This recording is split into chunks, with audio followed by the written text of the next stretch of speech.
on se retrouve aujourd'hui pour une nouvelle joute critique avec Stéphane de la chaîne Pas Encore Vu.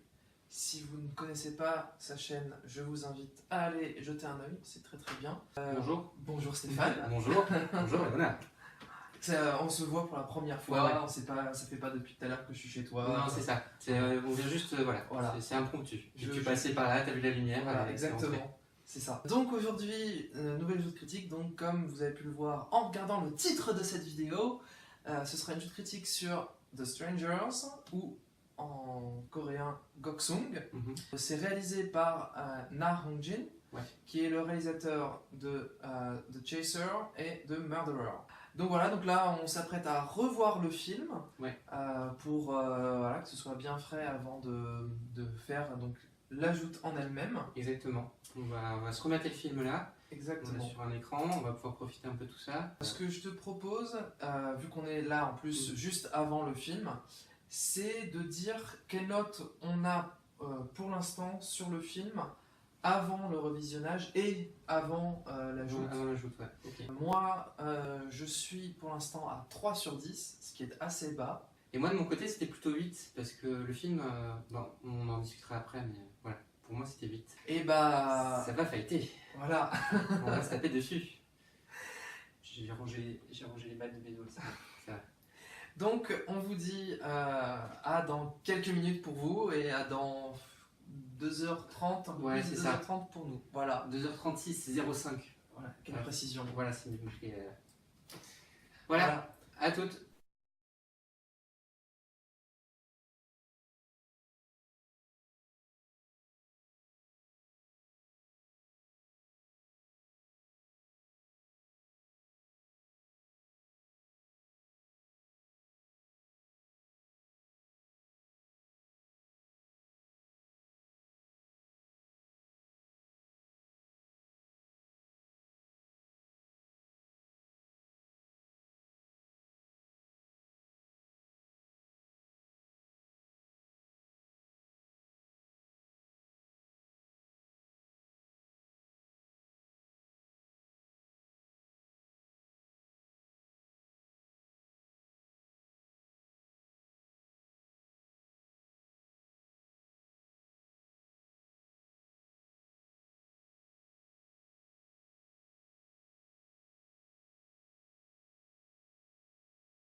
Voilà, on se retrouve après avoir revisionné du coup Goksong, donc...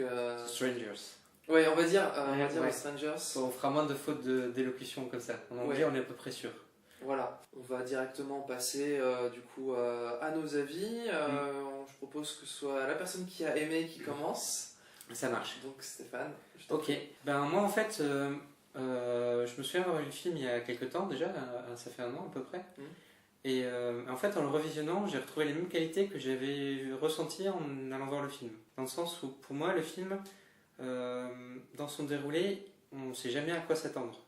On commence avec un film qui commence presque dans la comédie, puis après qui va vers quelque chose qui va vers l'enquête policière, qui va vers quelque chose de plus spirituel, plus religieux, pour terminer vraiment dans le fantastique et l'horreur avec quelques passages avec des zombies et des vrais plans fantastiques.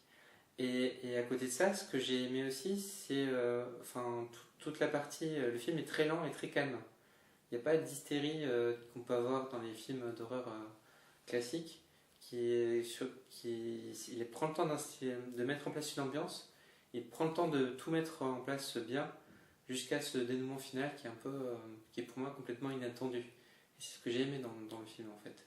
Bah moi j'ai retrouvé les mêmes défauts pour répondre un peu de la même manière. Après, j'ai passé un moment moins désagréable parce que du coup je savais ce qui m'attendait. Je vais quand même reconnaître quelques qualités du film, parce que même en mettant un 3, je lui reconnais quelques qualités, notamment en termes de réalisation, de photographie.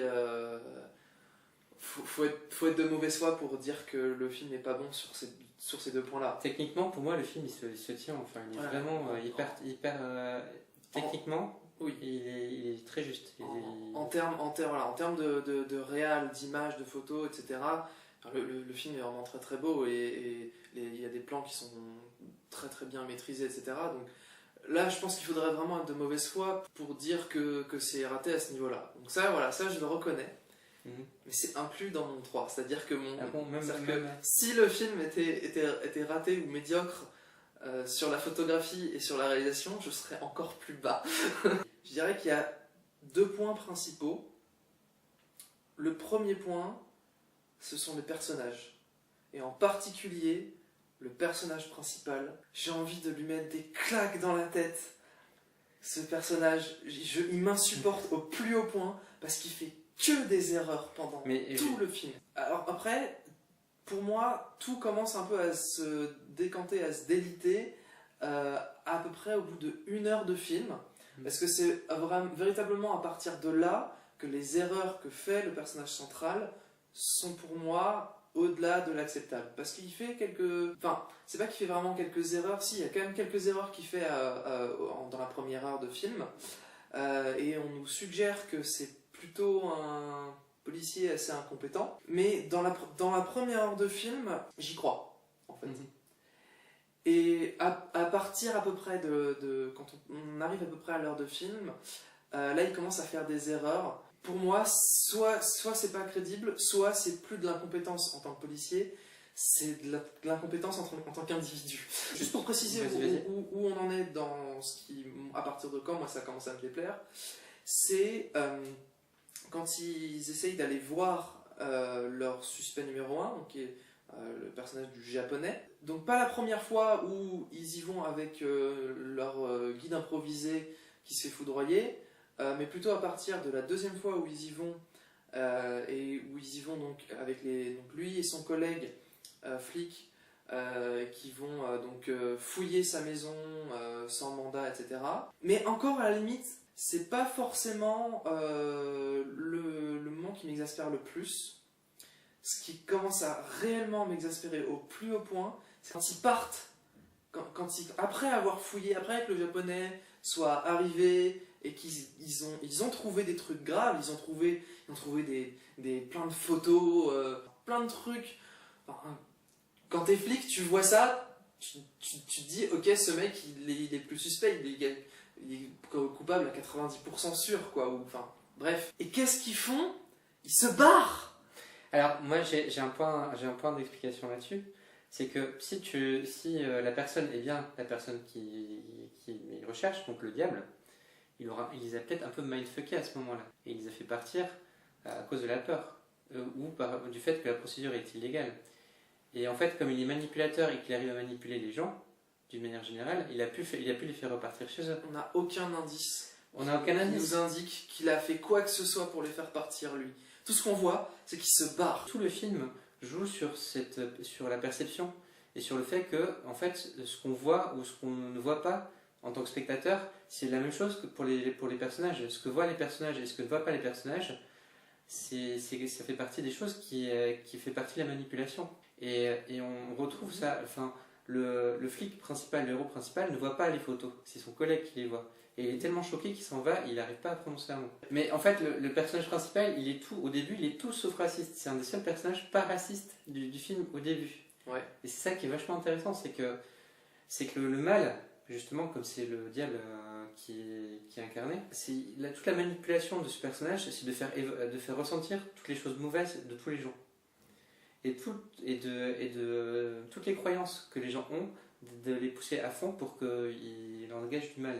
Et c'est le cas de tous les personnages. Et du coup, même la personne protectrice de la femme en blanc qui est censée aider les gens, elle devient suspecte aux yeux de n'importe qui.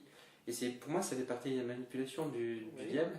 Et toute cette manipulation-là, elle s'applique à tous les personnages, mais aussi aux spectateurs. Oui, d'accord. Sauf que, quand il se barre, je suis désolé, mais il n'y a rien du tout qui indique que ça puisse être de l'ordre de la manipulation de la part de l'autre. Et Bah, encore une fois, t'as quand même des indices, puisque les phases de rêve, elles s'appliquent sans transition pendant le film. On pense que c'est une phase réelle. D'ailleurs, il y a des éléments qui te disent que c'est réel. Il y a à un moment donné, il y a le personnage qui rêve, donc il se réveille, on se dit, bon, tout va bien, c'est un rêve. Mais son boss, le boss du flic, revient le voir en lui disant, hey, t'as laissé partir la fille en blanc. oui, Alors que du coup, il y a donc ça c'est une scène avant. Hein. c'est une scène beaucoup en amont. Mais du coup, ça montre bien que ce qu'on croit être réel et ce qu'on croit être fantasmé Oui. est hyper flou dans le film. Oui, oui, non mais je suis d'accord. Et je trouve ça très bien parce que le nombre de films d'horreur ou de fantastique, on te dit là c'est le rêve, là c'est le Oui, réel. non mais je suis d'accord que Pour le coup, je trouve ça bien trouvé. l'extrême dans l'autre sens c'est pas forcément bien, mais moi non, je ne suis pas du tout convaincu qu'il y ait quelques explications convaincantes sur pourquoi, à ce moment où il trouve tous ces indices, il se barre alors qu'il. Mais moi, je suis désolé, mais t'es flic, tu vois ça, le mec, tu l'embarques. C'est tout. C'est tout, le mec, tu l'embarques. Même si t'as pas fait les bonnes procédures ou quoi, peu importe, à partir du moment où t'es là, tu l'embarques. Pour moi, à ce moment-là du film, il est encore flic. Plus tard, ok, d'accord, on peut complètement mettre de côté son identité de flic parce qu'il est effectivement dans une confrontation individuelle. Mais pour moi, à ce moment-là, c'est encore un flic, c'est encore un policier, il a encore le statut de policier. Et je suis désolé, mais là, même sans être policier, tu te contentes pas de te barrer quand tu vois ça.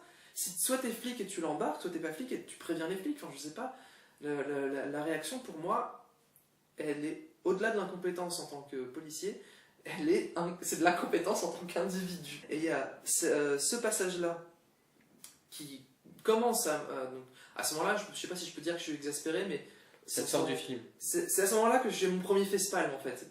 C'est là où en fait C'est là où je me détache, ouais. ta suspension volontaire d'incrédulité. C'est là que ça coince. Et alors après, quand ils reviennent et qu'ils défoncent tout, j'y prends je sais plus quoi, une pioche ou un piolet ou je ne sais quoi, Oui. ils défoncent tout. Et je suis là, mais non, mais purée, mais tu détruis des preuves. Et ça, non, je suis désolé, mais pour moi, c'est juste pas possible. Mais encore une fois, il veut le faire réagir. Et du coup, pour lui, l'hôtel où il y a la photo de ses parents, pour lui, c'est un endroit qui est sacré. Casser un endroit sacré, c'est le faire réagir pour le faire parler. Mais il est pas, enfin, on est d'accord que Non, à ce moment-là, il cherche pas à le faire parler. À ce moment-là, il est tombé dans la confrontation individuelle, selon moi, trop oui, tôt. mais parce qu'il a trouvé la chaussure de sa fille. Mais pour moi, c'est pas suffisant. Bah, pour moi, si. Pour moi, enfin, quand tu vois un père qui est inquiet à ce point-là, enfin, on voit, enfin, tout le début du film aussi te montre aussi cette relation père-fille qui est un peu compliquée et on sait pas trop où ils vont, mais on sent qu'il y a un réel attachement entre les deux. Du coup, le fait de retrouver la chaussure de sa fille chez la maison du japonais qui est, voilà, qui est pour l'ensemble du village la source du mal, ça nourrit ses inquiétudes, alors qu'à la base, il n'est pas raciste, il n'a pas de grief contre lui, et justement, c'est ce que lui dit la femme en blanc tout à la fin, c'est que son seul péché, pourquoi il est puni, c'est parce qu'il a douté, et qu'il a accusé un homme sans savoir. Tout n'est pas vendu sur un plateau, et tout n'est pas... Si, il y a un truc qui nous est vendu sur un plateau, et c'est un truc qui m'exaspère le plus, c'est le fait que le japonais soit le méchant. Non, mais encore une fois, il est défendu, c'est justement parce qu'il doute qu'il est puni. Oui, d'accord, mais n'empêche que c'est bien le japonais qui est le méchant au final. Genre, au début du film, au bout de 10-15 minutes de film, on nous fait très très très vite comprendre que le japonais c'est le méchant. Oui, mais c'est soit des rêves, soit des choses fantasmées. Et ce que dit le flic, c'est qu'il y croit pas. Oui, non mais d'accord, okay, oui, sauf que du coup, effectivement, il y a ce fameux doute qui du coup amène à un faux twist et du coup à une sorte de double twist. Genre, à un moment, effectivement, c'est pas juste que le personnage qui commence à douter, c'est le spectateur qui commence à douter, à se dire ah, peut-être que finalement c'est pas le japonais le méchant, Ouais. c'est La dame en blanc. la dame en blanc. Et en fait, au bout de 5-10 minutes plus tard, ah en fait, non, si c'était bien le japonais le méchant. Bah, Ça, moi, un double twist comme ça, c'est ce que j'appelle un double twist à la con, et ça m'insupporte au plus haut point. Ben non, je trouve ça vachement intéressant en fait. Enfin, Un double twist, non. Non, surtout en plus un double twist qui se révèle en 10 minutes. Moi je suis là genre mais ok super mais j'en avais pas besoin de ton faux twist. Super. Et en plus, du coup, le film est raciste. Enfin, xénophobe. Non, bah non. Il lui dit aussi à la fin, c'est parce que tu voulais que je sois le diable que je le suis, un truc comme ça. Ah ouais, non, mais ça non. Ça, je Et suis si, désolé. si, mais non. enfin, Non, non. Ça, comme quoi il serait le diable parce qu'il a été désigné par l'autre comme non, étant non, le mais diable. c'est une excuse, on est d'accord. Mais Ah oui, c'est d'accord que c'est bidon. Il est non, le je diable dis parce pas que qu'il c'est est le bidon, diable. je dis que c'est une excuse. Non, mais il est le diable parce qu'il est le diable. Donc du coup, il est pas japonais, c'est le diable. Donc du coup, le diable, il est con. Parce que pour aller foutre la merde dans un village, il choisit un japonais qui risque de se faire suspecter et détester par tout le monde. Bah oui, mais comme ça, enfin, c'est encore une fois. Alors qu'il aurait pris un coréen, il serait venu dans la peau d'un coréen, le diable, il aurait été beaucoup plus efficace. Bah non, parce qu'il serait pas à l'écart, il serait intégré au village. Bah justement, Et du coup, il aurait été plus vite été suspecté. bah non, au contraire. Non. Bah il a été suspecté tout de suite. Oui, mais comme il était suspect de suite, c'est que c'était trop évident. Du coup, il était désuspecté. Bah, c'est la façon de penser du personnage principal au début. C'est la personne à laquelle on s'identifie. Alors, non. Bah si. Non, je suis désolé, mais le personnage principal... Bah il y croit pas au début. Non, mais oui, alors, au tout début, d'accord, il y croit pas. Dans toute la première heure, il y croit pas. Ah non, je suis pas d'accord. Et si, il reprend tous ses tous ses copains quand ils disent c'est le japonais. Et à chaque fois, il dit c'est des conneries. Non, pas pendant toute la première heure. Non, pendant les 10 premières minutes, il dit que c'est des conneries. Au tout début, dans les 10 premières minutes, son pote, il lui raconte une histoire avec le type qui s'est cogné la tête, machin bidule, qui est tombé. Ok, ça c'est au tout début. Ensuite, plus tard, quand ils sont en train de garder la maison de la pendue, c'est le personnage principal qui, après avoir beaucoup réfléchi, dit à son pote « T'avais raison, les champignons c'est des conneries ». Et là, son pote lui dit « Mais non, mais je déconnais, je te racontais des histoires, qui peut croire des histoires pareilles ?» Donc, au bout de 20 minutes de film, le personnage central, il suspecte le japonais. Pas parce qu'il est japonais, ça je veux bien te l'accorder. Oui. Ça, je viens de l'accorder. Il ne le suspecte pas parce qu'il est japonais, mais il le suspecte. Oui, mais pour moi, l'évolution du personnage qui commence pas raciste et qui finit complètement haineux vis-à-vis de l'étranger, c'est justement un truc intéressant. C'est justement comment justement le fait de mettre les gens à l'écart rend le fantasme de l'étranger. Et en plus, les Japonais par rapport aux Coréens, il y a tout un historique je sais, justement. Oui. Justement, c'est pour ça que le diable est con. Mais non, mais pour moi, il est pas si con que ça, parce que du coup, justement, ce qui fait que le japonais comprend pas ce que c'est en train de faire le diable, c'est parce que c'est une croyance auquel lui, il adhère pas. Je trouve l'introduction plutôt intéressante, justement, mais le fait qu'il arrive pas, comme tu dis, la première heure, qui est pas mal du coup. Mais c'est ça aussi que j'arrive pas à m'expliquer, c'est que j'ai apprécié la première heure, y compris dans l'introduction des personnages, dans l'introduction de l'intrigue, etc. Mais sur les deux visionnages, ça manque pas, ça coince à peu près à partir d'une heure. Il y a un moment où... Enfin, moi je sais qu'en général, les films, quand ils me montrent pas, je sais qu'il y a mon imagination qui a tendance à prendre le relais et qui essaie de combler les vides. Alors c'est peut-être bien ou pas bien, mais je sais qu'au cinéma, comme en musique, comme au théâtre, ce qui est souvent intéressant, c'est le hors-champ. je suis d'accord. C'est le silence en musique, c'est le hors-champ au théâtre et c'est le hors-champ au cinéma. On aurait pu aussi se dire que le personnage principal était tellement inquiet pour sa fille qu'il a préféré rentrer plutôt que d'incriminer le japonais. Mais non. Si, mais on sait qu'il est incompétent en tant que flic et on sait qu'il est très attaché à sa fille. Mais oui, mais non, mais justement, au contraire. Le mec, c'est celui que tu penses qui a fait du mal à ta fille, tu le laisses pas vaquer à sa vie. Il veut en être sûr, il veut être sûr que le japonais et pas juste griffonner un nom sur un bout de chaussure. Mais à quel moment il peut penser une seule seconde que c'est le japonais qui a lui-même marqué le nom sur la chaussure? On sait pas, encore une fois. Mais non, je suis désolé, non. Mais visiblement, en plus, c'est ce qui moi, c'est ce que j'ai compris, ce qui s'était passé. Mais à ce moment-là, si tu veux, pour moi, en fait, pour moi, c'est un doute qui est beaucoup trop faible sur le fait que ça puisse être le japonais qui est lui-même écrit dans la chaussure. Ce doute-là possible dans l'esprit du flic, pour moi, c'est un doute beaucoup trop faible pour ne pas coffrer le japonais. Je pense qu'on a un personnage qui a tellement de facettes, à défaut d'être intelligent, il y a tellement de facettes qu'au final, on a tous les deux un point de vue différent. Et toi, tu as essayé de le réveiller, de faire en sorte qu'il... Moi, j'avais envie de mettre des claques dans ma tête. Alors que moi, je l'ai accepté tel qu'il était, parce que pour moi, c'était... Enfin, ce qui me touchait, c'était sa paternité, en fait, au-delà de son aspect flic. Je comprends. Et du coup, pour rebondir là-dessus, Ouais. moi, en fait, son incompétence, je l'ai vécu comme, justement un défaut de paternité, justement. Tu vois? Oui, mais... Alors qu'on a vu le même film et tout, toi, tu as aimé sa paternité et moi, je n'ai pas aimé son manque de paternité. Enfin, toi, tu as perçu de la paternité et moi, j'ai perçu du manque de paternité. Et là-dessus, ouais, je pense que c'est une histoire de perception, quoi. Après, là, il y a un truc, juste pour moi, pour conclure, peut-être, il y a un point, moi, pour lequel je te rejoins, c'est que le film, il me semble un peu trop long. Je pense que, du coup, avec un récit plus ramassé, on aurait peut-être pu éviter ces espèces de redites, ces espèces de phases où le héros va voir plusieurs fois le japonais et tout ça. Condenser un peu plus.